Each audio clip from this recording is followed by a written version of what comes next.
세네카, 행복의 무게중심을 찾은 남자. 평생 쌓아온 것들이 그대를 행복하게 만들었는가? 그대는 평생 무엇을 위해 달려왔는가? 좋은 대학에 들어가기 위해, 좋은 직장에 들어가기 위해, 좋은 집을 사기 위해, 자녀를 좋은 학교에 보내기 위해, 그렇게 30년, 40년을 달려왔다. 이제 그대는 많은 것을 가졌다. 은행 통장에는 돈이 있다. 명함에는 화려한 직함이 있었다. 집은 넓고, 차는 좋고, 자녀는 잘 컸다.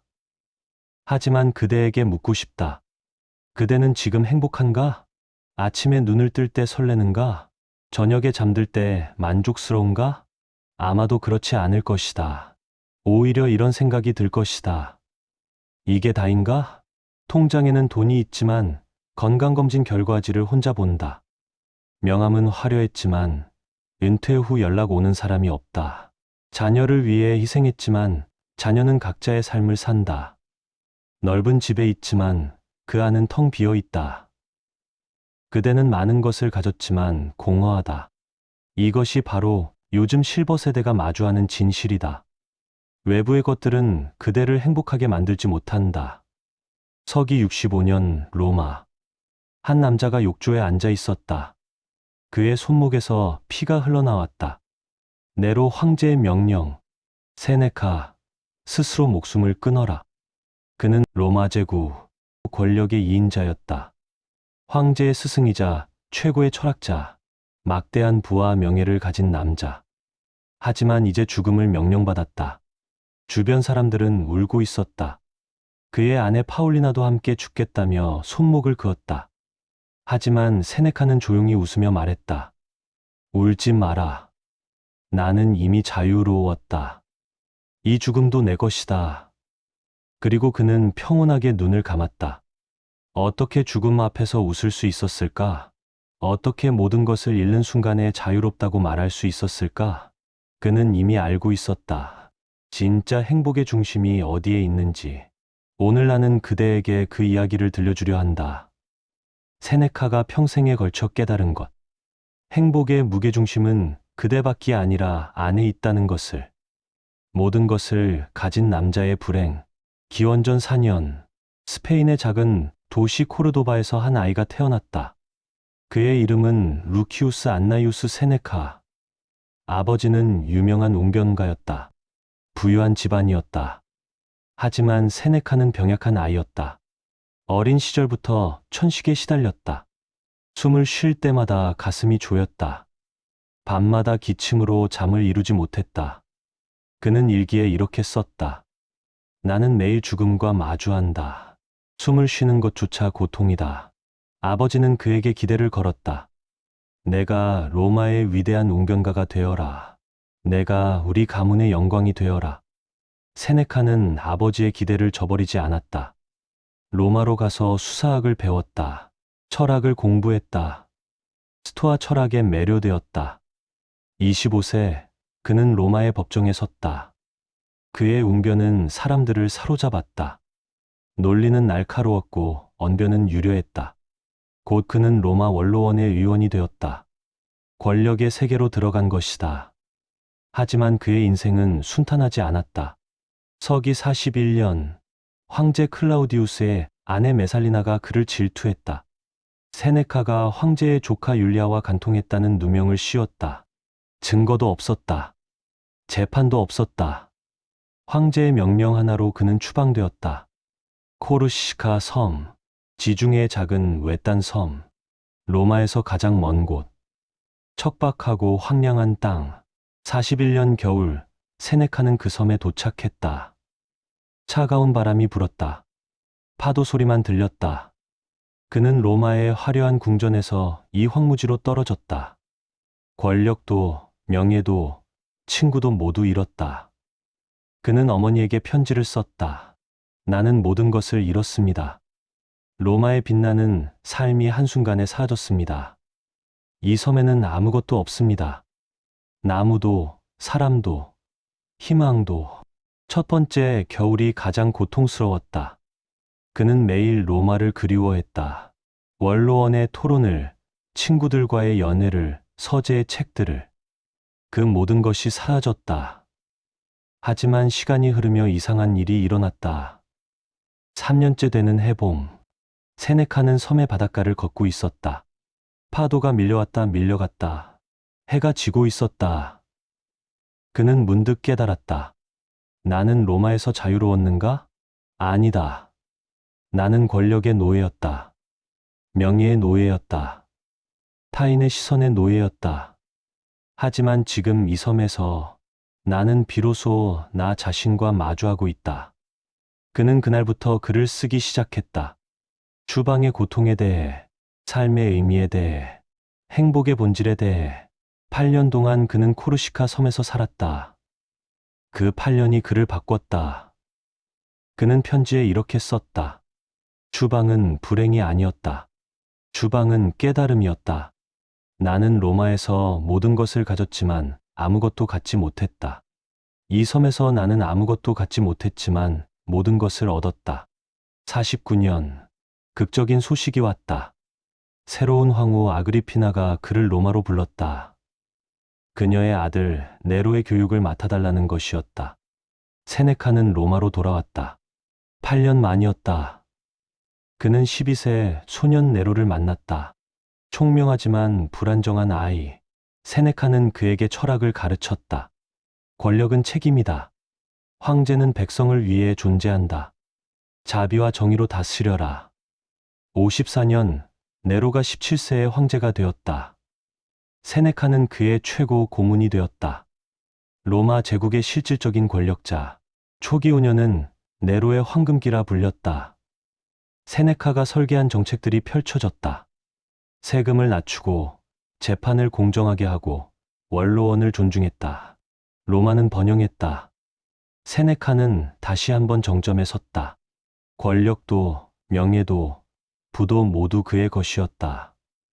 그는 로마에서 가장 부유한 사람 중 한 명이 되었다. 이탈리아 전역에 대저택과 포도밭을 소유했다. 수백 명의 노예를 거느렸다. 금으로 만든 식기에서 식사했다.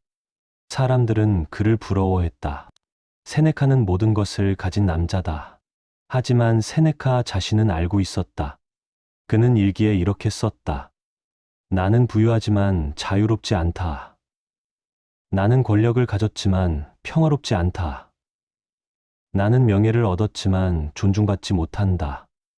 나는 다시 노예가 되었다. 이번에는 내가 소유한 것들의 노예가. 그대들이여, 이것이 바로 역설이다. 우리는 행복해지기 위해 무언가를 소유한다. 하지만 소유하는 순간 소유당한다. 우리는 집을 소유하지만 집이 우리를 소유한다.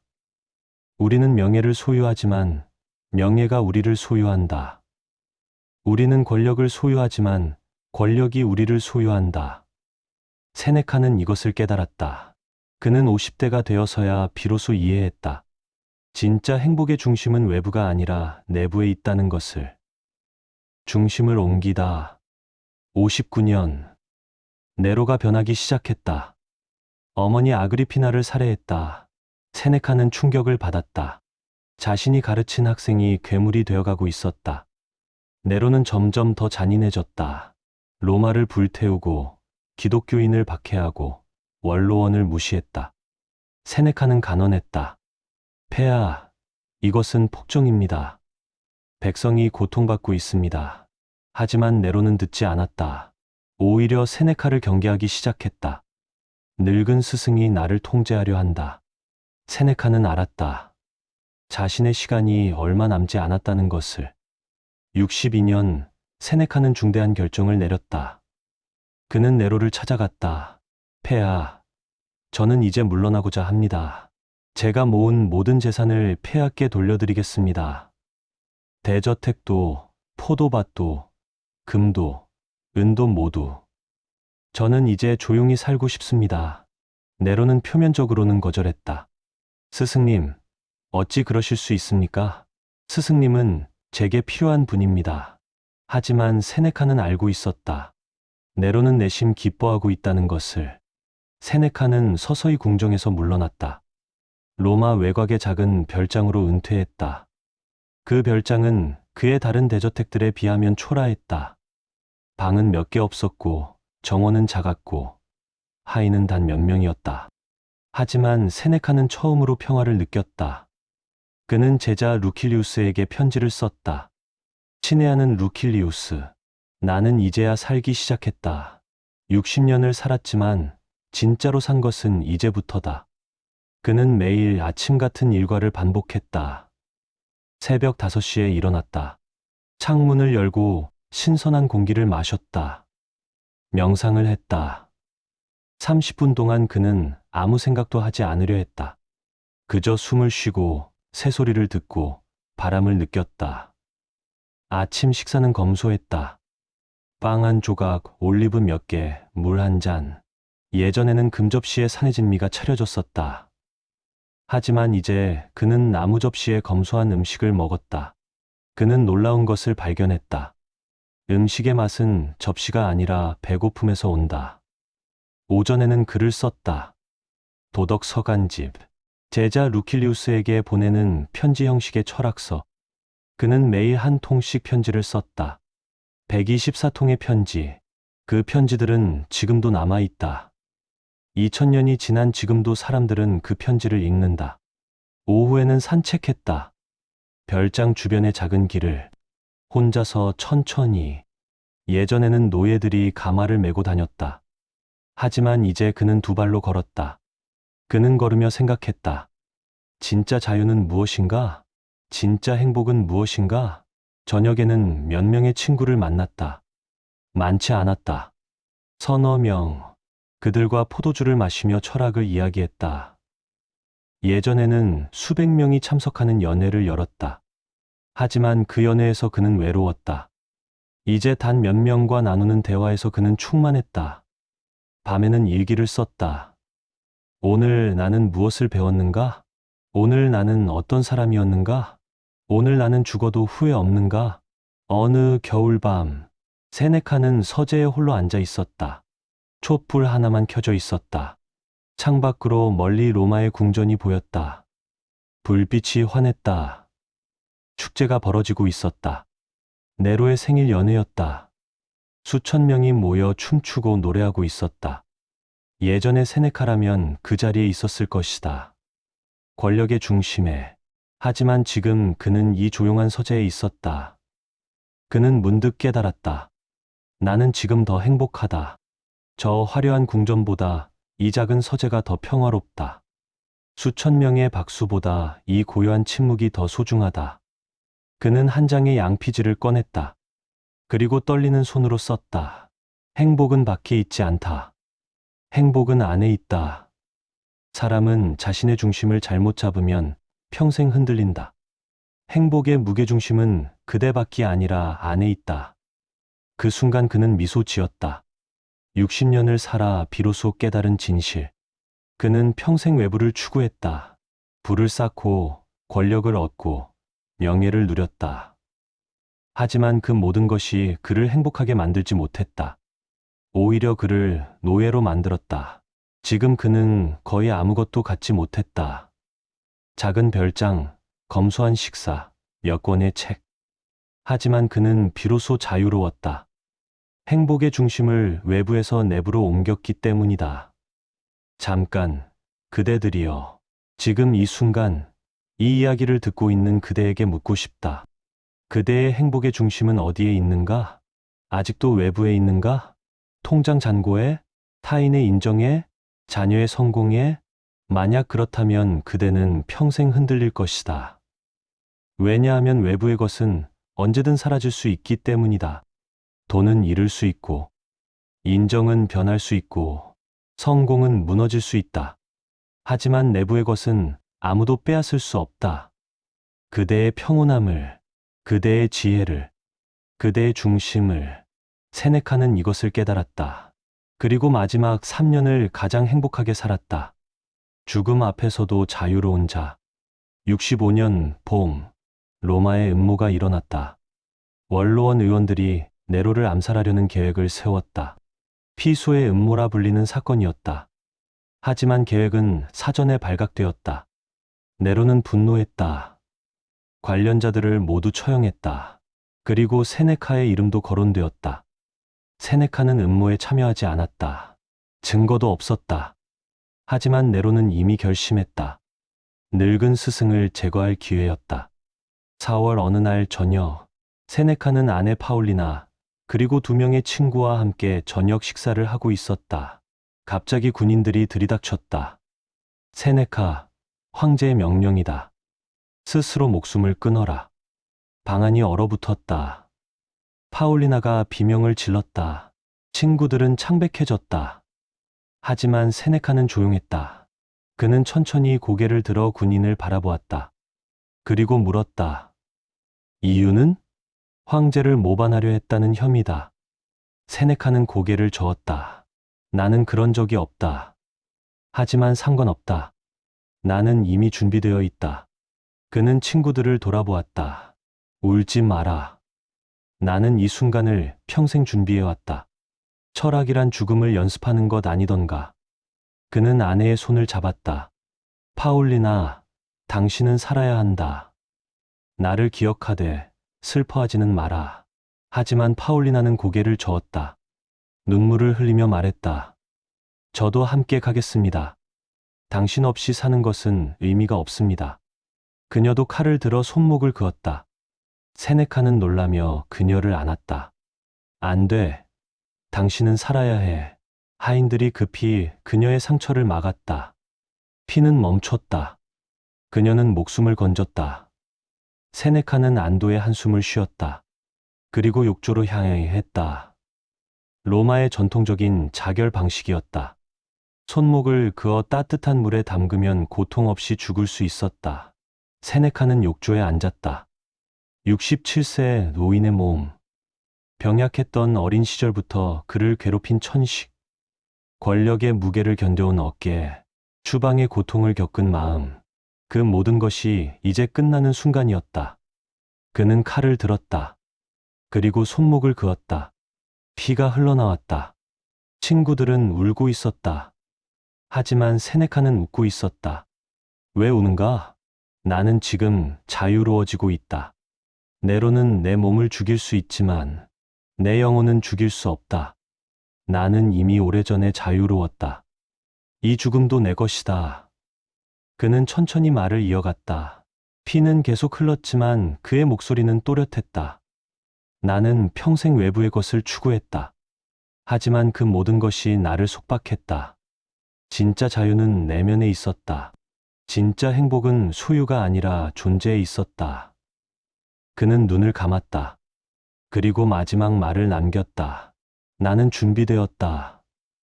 메멘토 모리. 죽음을 기억하라. 그러면 삶을 제대로 살 수 있다. 서기 65년 4월. 루키우스 안나이우스 세네카. 67세로 생을 마감했다. 로마 제국의 권력자에서 자발적 은둔자로, 모든 것을 가진 자에서 모든 것을 내려놓은 자로. 그는 죽음 앞에서도 평온했다. 왜냐하면 그는 이미 알고 있었기 때문이다. 진짜 행복의 중심이 어디에 있는지. 세네카가 전하는 3가지. 그대들이여, 이제 우리는 긴 여정의 끝에 도착했다. 세네카의 67년을 함께 걸었다. 그는 우리에게 무엇을 남겼는가? 마지막으로 3가지를 정리하겠다. 첫째, 행복의 중심을 외부에서 내부로 옮겨라. 세네카는 이것을 행복의 무게중심 이론이라 불렀다. 사람은 누구나 중심을 가지고 있다. 그 중심이 어디에 있느냐가 그 사람의 삶을 결정한다. 중심이 외부에 있는 사람은 평생 흔들린다. 돈이 중심이면 돈이 늘고 줄 때마다 흔들린다. 명예가 중심이면 타인의 평가에 따라 흔들린다. 타인이 중심이면 그 사람의 행동에 따라 흔들린다. 외부의 것은 통제할 수 없기 때문이다. 하지만 중심이 내부에 있는 사람은 흔들리지 않는다. 세상이 어떻게 변하든, 사람들이 어떻게 평가하든, 그는 자신의 중심을 지킨다. 세네카는 이렇게 말했다. 행복한 사람은 외부 상황에 의존하지 않는다. 그는 자기 자신 안에서 행복을 찾는다. 그는 가진 것이 아니라 존재 자체로 충만하다. 그대에게 묻는다. 그대의 행복의 중심은 어디에 있는가? 은행 통장인가? 자녀의 성공인가? 타인의 인정인가? 만약 그렇다면 오늘부터 중심을 옮겨라. 그대 자신에게로. 아침에 눈을 떴을 때 오늘 나는 어떤 사람이 되고 싶은가? 저녁에 잠들 때 오늘 나는 내가 원하는 사람이었는가? 이것만 물어라. 다른 사람이 뭐라고 하든 상관없다. 그대 자신이 만족하면 그것으로 충분하다. 세네카는 60세가 되어서야 이것을 깨달았다. 그대는 지금 몇 살인가? 아직 늦지 않았다. 둘째, 단순함 속에서 자유를 찾아라. 세네카는 로마에서 가장 부유한 사람 중 한 명이었다. 대저택, 포도밭, 노예, 금, 은, 모든 것을 가졌다. 하지만 그는 자유롭지 못했다. 왜냐하면 소유한 것들이 그를 소유했기 때문이다. 집을 관리해야 했고, 재산을 지켜야 했고, 도둑을 걱정해야 했고, 세금을 내야 했다. 많이 가질수록 걱정도 많아졌다. 세네카는 이것을 역설이라 불렀다. 많이 가진 자는 많이 잃을 것을 두려워한다. 적게 가진 자는 잃을 것이 없어 자유롭다. 그는 은퇴 후 실험을 했다. 한 달에 한 번, 3일 동안 자발적 가난을 실천했다. 가장 낡은 옷을 입고, 딱딱한 빵만 먹고, 바닥에서 잤다. 처음에는 불편했다. 하지만 3일이 지나자 놀라운 일이 일어났다. 그는 이렇게 기록했다. 나는 아무것도 없지만 자유롭다. 나는 아무것도 두려워하지 않는다. 최악의 상황이 이것인데 이것도 견딜만하다. 그렇다면 나는 무엇을 두려워하는가? 그대들이여, 그대도 실험해보라. 하루만이라도 그대가 아끼는 모든 것 없이 살아보라. 스마트폰 없이, 차 없이, 화려한 옷 없이, 그저 기본적인 것만으로 그대는 놀랄 것이다. 나는 이것만으로도 충분하구나. 세네카는 말했다. 부자는 많이 가진 사람이 아니라 적게 필요로 하는 사람이다. 그대가 필요로 하는 것이 적을수록 그대는 자유롭다. 오늘 하나를 버려라. 물건이든 습관이든 집착이든 하나를 버릴 때마다 그대는 가벼워진다. 셋째, 매일을 마지막 날처럼 살아라. 세네카는 매일 밤 이렇게 자문했다. 오늘이 내 마지막 날이었다면 후회 없는가? 이것을 메멘토 모리라고 한다. 죽음을 기억하라. 사람들은 죽음을 두려워한다. 그래서 죽음에 대해 생각하지 않으려 한다. 하지만 세네카는 정반대로 말했다. 죽음을 매일 생각하라. 그러면 삶을 제대로 살 수 있다. 왜냐하면 죽음을 기억할 때 우리는 진짜 중요한 것을 알기 때문이다. 그대가 내일 죽는다면 오늘 그대는 무엇을 하겠는가? 돈을 셀 것인가? 아니다. 타인의 평가를 신경 쓸 것인가? 아니다. 그대는 사랑하는 사람과 함께 있을 것이다. 그대는 아름다운 것을 볼 것이다. 그대는 의미 있는 것을 할 것이다. 그렇다면 왜 오늘 그렇게 살지 않는가? 세네카는 67세에 죽었다. 하지만 그는 죽음 앞에서 평온했다. 왜냐하면 그는 매일을 마지막 날처럼 살았기 때문이다. 그는 후회가 없었다. 그대도 그렇게 살 수 있다. 오늘 아침 눈을 떴을 때 생각하라. 오늘이 내 마지막 날이다. 그렇다면 그대는 무엇을 하겠는가? 불필요한 일에 시간을 쓰지 않을 것이다. 화내지 않을 것이다. 미루지 않을 것이다. 그대는 지금 이 순간을 온전히 살 것이다. 세네카는 이렇게 말했다. 우리는 짧은 삶을 받은 것이 아니라 그것을 낭비한 것이다. 삶은 충분히 길다. 제대로 쓰기만 한다면 그대의 산도 충분히 길다. 단지 그대가 제대로 쓰지 않았을 뿐이다. 오늘부터 바꿔라. 매일을 마지막 날처럼 살아라. 그대에게 전하는 마지막 이야기. 세네카가 죽은 후 그의 별장에서 한 통의 편지가 발견되었다. 그것은 그가 스스로에게 쓴 마지막 편지였다. 나 자신에게. 나는 67년을 살았다. 그중 60년은 외부를 위해 살았다. 마지막 7년만 나 자신을 위해 살았다. 하지만 그 7년이 60년보다 더 값졌다. 나는 이제 안다. 행복은 밖에 있지 않다는 것을. 행복은 안에 있다는 것을. 나는 모든 것을 가졌을 때 가난했다. 나는 모든 것을 내려놓았을 때 부유했다. 중심을 잘못 잡으면 평생 흔들린다. 중심을 바로 잡으면 세상이 흔들려도 나는 흔들리지 않는다. 나는 이제 떠난다. 하지만 후회 없이 떠난다. 나는 준비되었다. 그대들이여, 세네카의 이야기가 끝났다. 하지만 그대의 이야기는 아직 끝나지 않았다. 그대는 지금 무엇을 위해 살고 있는가? 여전히 외부를 추구하고 있는가? 돈을, 명예를, 인정을? 그것들이 그대를 행복하게 만들었는가? 아마도 아닐 것이다. 그렇다면 이제 중심을 옮겨라. 외부에서 내부로, 소유에서 존재로, 가짐에서 됨으로. 그대가 아무리 많은 것을 가져도 그대 자신을 갖지 못하면 그대는 가난하다.